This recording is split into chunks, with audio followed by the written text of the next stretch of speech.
사도신경. 나는 전능하신 아버지 하나님 천재 창조주를 믿습니다. 나는 그의 유일하신 아들 우리 주 예수 그리스도를 믿습니다.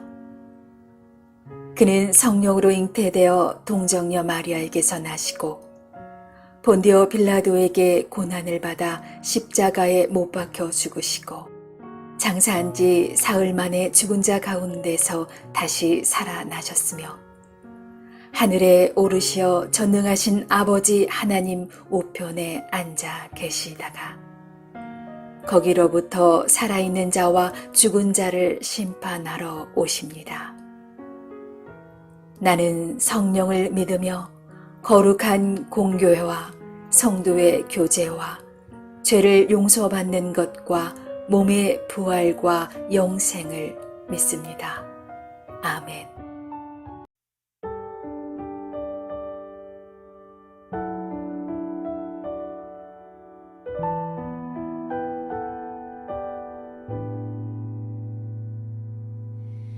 나의 등 뒤에서 나를 도우시는 주, 나의 인생길에서 지치고 고나여 매일처럼 주저앉고 싶을 때 나를 밀어주시네. 일어나 걸어라, 내가 새 힘을 주리니. 일어나 너 걸어라, 내 너를 도우리.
여호와께서 모세와 아론에게 말씀하여 이르시되 나를 원망하는 이 악한 회중에게 내가 어느 때까지 참으랴. 이스라엘 자손이 나를 향하여 원망하는 바 그 원망하는 말을 내가 들었노라. 그들에게 이르기를 여호와의 말씀에 내 삶을 두고 맹세하노라. 너희 말이 내 귀에 들린 대로 내가 너희에게 행하리니 너희 시체가 이 광야에 엎드러질 것이라. 너희 중에서 20세 이상으로서 계수된 자 곧 나를 원망한 자 전부가 여분네 아들 갈렙과 눈의 아들 여호수아 외에는 내가 맹세하여 너희에게 살게 하리라 한 땅에 결탄코 들어가지 못하리라. 너희가 사로잡히겠다고 말하던 너희의 유아들은 내가 인도하여 드리리니 그들은 너희가 싫어하던 땅을 보려니와 너희의 시체는 이 광야에 엎드러질 것이요 너희의 자녀들은 너희 반역한 죄를 지고 너희의 시체가 광야에서 소멸되기까지 40년을 광야에서 방황하는 자가 되리라. 너희는 그 땅을 정탐한 날수인 40일의 하루를 1년으로 쳐서 그 40년간 너희의 죄악을 담당할지니 너희는 그제서야 내가 싫어하면 어떻게 되는지를 알리라 하셨다라. 나 여호와가 말하였거니와 모여 나를 거역하는 이 악한 온 회중에게 내가 반드시 이같이 행하리니 그들이 이 광야에서 소멸되어 거기서 죽으리라. 모세의 보냄을 받고 땅을 정탐하고 돌아와서 그 땅을 악평하여 온 회중이 모세를 원망하게 한 사람 곧 그 땅에 대하여 악평한 자들은 여호와 앞에서 재앙으로 죽었고 그 땅을 정탐하러 갔던 사람들 중에서 오직 눈의 아들 여호수아와 여분네 아들 갈렙은 생존하니라. 모세가 이 말로 이스라엘 모든 자손에게 알리매 백성이 크게 슬퍼하여 아침에 일찍이 일어나 산 꼭대기로 올라가며 이르되 보소서, 우리가 여기 있나이다. 우리가 여호와께서 허락하신 곳으로 올라가리니 우리가 범죄하였음이니이다. 모세가 이르되 너희가 어찌하여 이제 여호와의 명령을 범하느냐? 이 일이 형통하지 못하리라. 여호와께서 너희 중에 계시지 아니하니 올라가지 말라. 너희의 대적 앞에서 패할까 하노라. 아말렉인과 가나안인이 너희 앞에 있으니 너희가 그 칼에 망하리라. 너희가 여호와를 배반하였으니 여호와께서 너희와 함께 하지 아니하시리라. 그들이 그래도 산 꼭대기로 올라갔고 여호와의 언약궤와 모세는 진영을 떠나지 아니하였더라. 아말렉인과 산간지대에 거주하는 가나안인이 내려와 그들을 무찌르고 호르마까지 이르렀더라.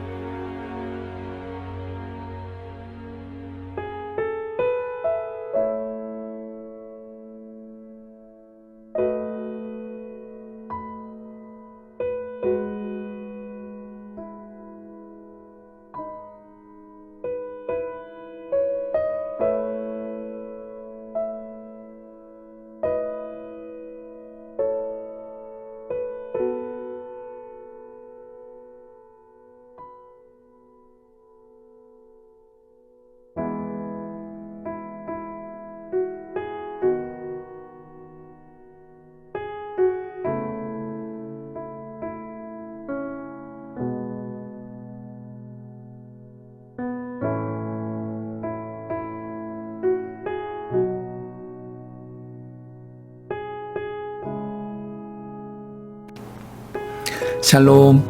새롭게 시작하는 한 주 하나님의 은혜와 평강이 우리의 삶에 넘칠 수 있기를 원합니다. 오늘 말씀에 놀랍게도 하나님께서는 우리의 말을 들으셨습니다. 그리고 그대로 행하셨습니다. 27절에 그 원망하는 말을 내가 들었노라. 그리고 28절에 너희 말이 내 귀에 들린 대로 내가 너희에게 행할 것이다 말씀하셨습니다.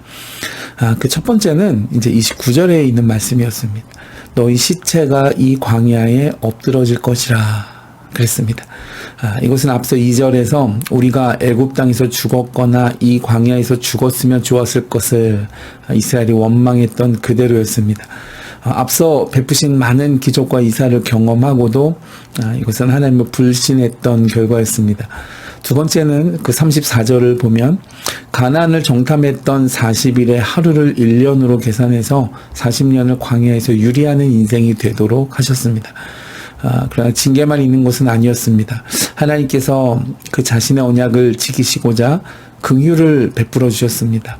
그래서 광야에서 태어나고 자란 출애굽 2세들은 이 40년 광야 생활 동안에 저들의 그 실수와 전철을 밟지 않도록 하나님만 의지하고 하나님 중심으로 살아가는 훈련과 준비를 하도록 전화위복의 시간이 되도록 하셨습니다. 광야에서 하나님의 도움 없이는 살 수 없죠. 그래서 불기둥과 구름 기둥을 따라가면 오아시스가 있고 그늘이 있고 또 그 불기둥에 따뜻한 열기가 있어서 밤을 날 수가 있고 또 해충으로부터 지켜주시고 또 아침에는 만나로 먹여주시며 때에 따라 메추라기로 또 먹여주시는 하나님을 바라보고 하나님을 의지하고 하나님의 인도하심을 따라가면 사람이 살 수 없는 광야에서도 살 수 있다는 것. 그러나 가나안을 눈앞에 두었지만 하나님을 신뢰하지 못하고 믿지 못했을 때 다시 이 광야로 돌아가게 되는 슬픈 장면을 겪게 되는 것을 이 출애굽 2세들을 통해서 진정한 인생의 의지처는 어디인가, 또 우리의 모든 것을 공급하시는 분은 누구신가, 그들이 직접 체험하면서 이제 경험하고 훈련되는 기간으로 삼게 해주셨던 것입니다. 이런 것을 볼 때 하나님께서는 결정한 징계를 반드시 이루시고 또 불순종과 죄에 대하여서는 반드시 심판하신다라는 것을 우리는 깨닫게 됩니다. 그러나 돌이키는 자, 회개하는 자에게는 긍휼을 베풀어 주십니다. 여러분, 오늘 하루 나는 어떤 모습으로 하나님 앞에 서 계신가요? 오늘 내가 당장 별일 없고 내가 하고자 하는 대로, 내가 원하는 대로 마음대로 할 수 있다라고 생각하십니까? 그것은 큰 착각이며 오산입니다. 하나님의 길이 참으심이 거두어지는 그날 사람의 행한 대로 갚으시는 하나님께서 징계의 손을 드실 때 인생의 실패와 쓴맛을 경험하게 되는 것입니다. 사실 하나님이 진정으로 원하시는 것은 무엇인가? 그것은 다음 35절에 있습니다. 나 여호와가 말하였거니와 나를 거역하는 것은, 그랬습니다. 그래서 바꾸어 말하면 이 말은 순종입니다. 하나님이 진정 원하시는 것은 무엇보다 순종이었습니다. 순종은 하나님의 말씀을 듣고 청종하는 것입니다.